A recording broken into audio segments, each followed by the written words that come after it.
We woke up to big news this weekend as two racing teams, 23XI Racing and Front Row Motorsports, confirmed their plans to compete in the 2025 season. This announcement comes after a significant legal update regarding NASCAR's open agreement. NASCAR has decided to remove the controversial clause that prevented teams from suing on antitrust grounds, a decision that directly impacts these two teams.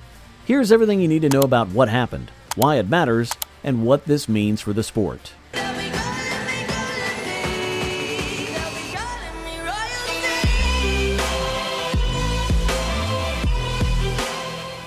To understand the situation, let's start with some background.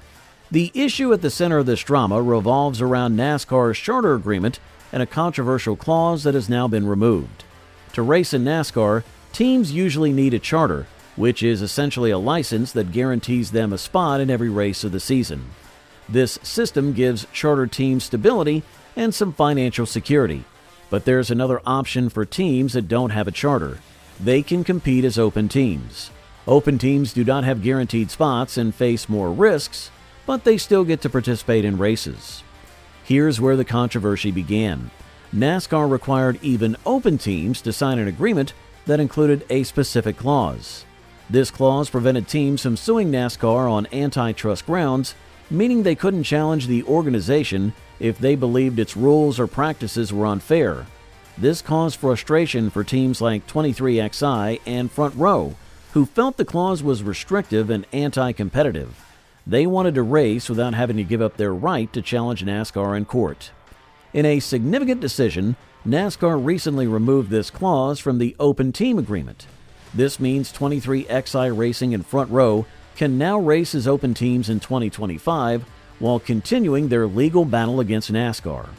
For the teams, this is a small but meaningful victory. They can now focus on racing without the fear of their lawsuit being dismissed simply because they signed that agreement. Why does this matter so much? Let's rewind to earlier this year.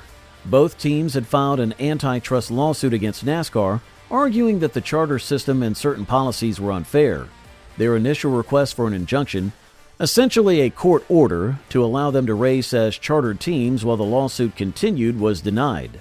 The judge ruled that the teams had not shown clear evidence of immediate harm, as their concerns about losing sponsors or drivers were considered speculative. This setback led to some uncertainty about the future of the teams. Denny Hamlin expressed doubts publicly when asked if his team's cars would race next year. He carefully worded his response saying, "I think it's all TBD," which stands for to be determined. These words raised alarms among fans and insiders. I just never been a part of anything like this, but certainly hate that we're in the situation that we're in after everything that we've put into the sport over the last 4 years. You remain confident you guys will have cars at Daytona 5 or at the Clash in Daytona in February? I think it's all TBD. There's certain agreements that we're gonna have to navigate. So I hope so. Hamlin's comments were likely strategic, aiming to highlight the potential harm to the teams if they couldn't race. Fast forward to today, and the removal of the anti-lawsuit clause brings clarity and relief. Now 23XI and Front Row can race as open teams without compromising their legal fight. This development ensures that fans will see drivers like Bubba Wallace and Tyler Reddick on the track next year, representing 23XI, along with drivers from Front Row Motorsports.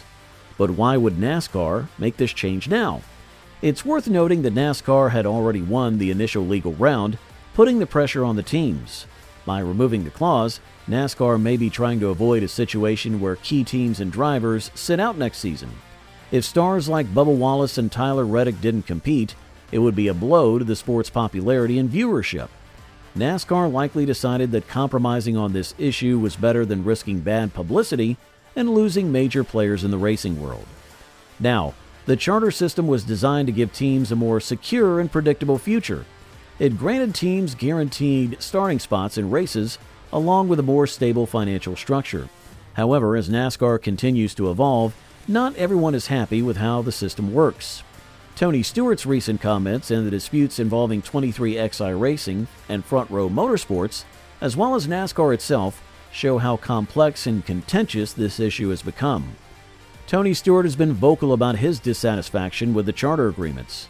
In a recent interview, He referred to their agreements as a joke. While he didn't delve into every detail, his frustration was clear. He pointed out that even high-profile figures like Rick Hendrick and Richard Childress have expressed dissatisfaction. Rick Hendrick, one of the most successful team owners in NASCAR history, reportedly grew tired of negotiating and ultimately signed the deal despite his misgivings.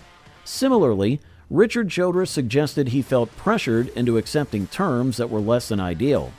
The charter system as it stands offers teams more revenue, particularly from media rights. For many teams, this increased financial support is a lifeline, especially as sponsorship dollars have become harder to secure. But the system also forces teams to give up certain rights. For instance, NASCAR retains ownership of the intellectual property related to the next-gen car, and teams are limited in how they can use their own intellectual property. Additionally, NASCAR still has the authority to implement costly rule changes, which can be financially burdensome for smaller teams. One of the key controversies revolves around the sale of charters.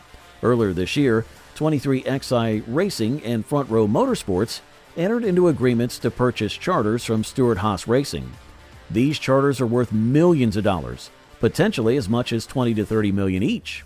Still, the deals hit a roadblock because the teams involved did not sign the new charter agreement.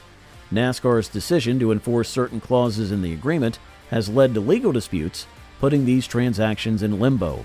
For Tony Stewart and his business partners, this delay means significant financial uncertainty. The potential revenue from these sales, possibly $50 to $60 million in total, is on hold until the issues are resolved. For 23XI Racing, these charters are crucial. The team currently fields two cars, the 23 driven by Bubba Wallace and the 45 driven by Tyler Reddick. Expanding their operations and securing these charters would solidify their position in the sport. Similarly, Front Row Motorsports, which competes with drivers like Todd Gilliland, sees these charters as essential for their long-term survival. Without them, their future in NASCAR could be in jeopardy. The delays and disputes have broader implications for the sport.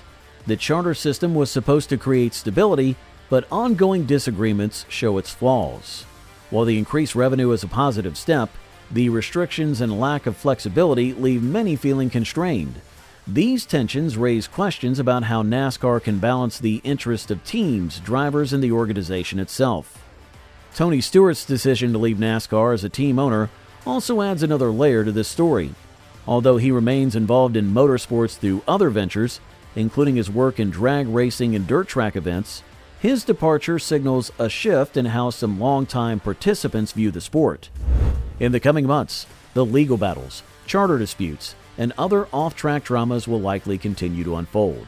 Fans will be watching closely, not only for the racing action, but also for how these issues are resolved. NASCAR has always been about more than just cars on a track.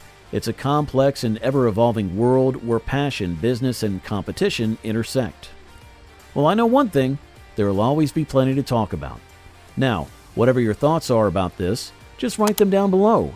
And for more such updates, make sure to hit that subscribe button as well.